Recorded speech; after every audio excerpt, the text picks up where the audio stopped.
Another stretch for sciatica. Sit on the floor and grab hold of your butt cheek and pull back. That helps to tilt the pelvis forward. So if my pelvis is tucked under, your spine will round and you'll be limited. So you literally grab your butt cheeks, pull it back, and have that image of the pelvis tilting forward. Then you're going to take your right leg, you're going to cross it over your left, and you're going to bring your heel towards your hip.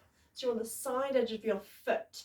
And straight away, you should feel that stretch. Now you might want to adjust your butt cheeks again, feeling that stretch here. Now that might be more than enough for you. This leg that's on the floor, keep energy in that leg. Don't just let it be all floppy. You want to be active, have energy in the stretch. And you can stay there for a good few breaths.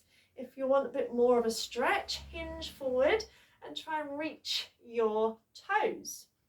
But most of all, try and relax this right leg. Now I know sometimes my camera reverses it, so it says I'm doing the right, looks like I'm doing my left, but whichever knee is bent, try and relax around the outer hips.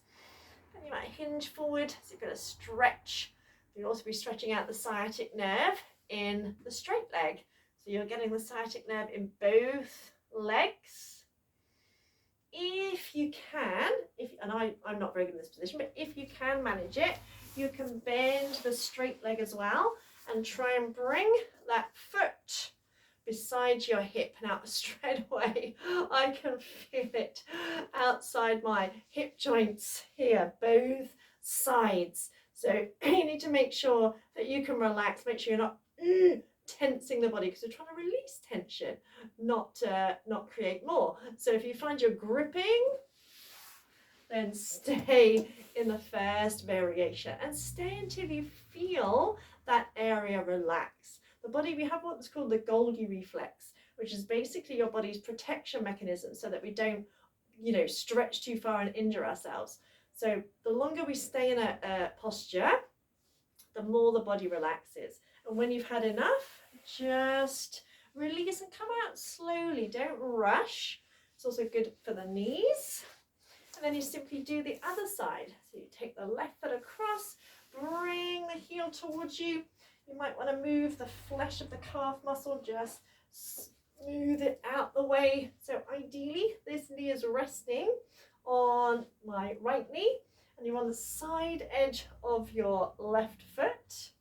And again, that might be enough just to stay there, or after a couple of breaths, you might find you can reach forward and grab your toes, and you'll get a really good stretch on this straight leg as well. Again, breathe nice and deeply. Make sure you're not holding the breath. Nice deep breaths. As you breathe in, feel your ribcage expand. As you breathe out, feel yourself stretching a little bit further. Think of moving from your hips rather than reaching with your arms. Again, if you can manage it, bring this left foot, right foot, other foot. And so you've got both sit bones on the floor. So you're kind of like, it's called shoelace in yin yoga, and cow face pose in kind of more traditional yoga. And I'm not quite sure the cow face, I think these are supposed to be your ears. I've never quite figured that one out. And again, you'll feel the stretch on your outer hips. But if you're tensing, like I am doing, then keep that underneath leg straight out and just focus on the stretch here.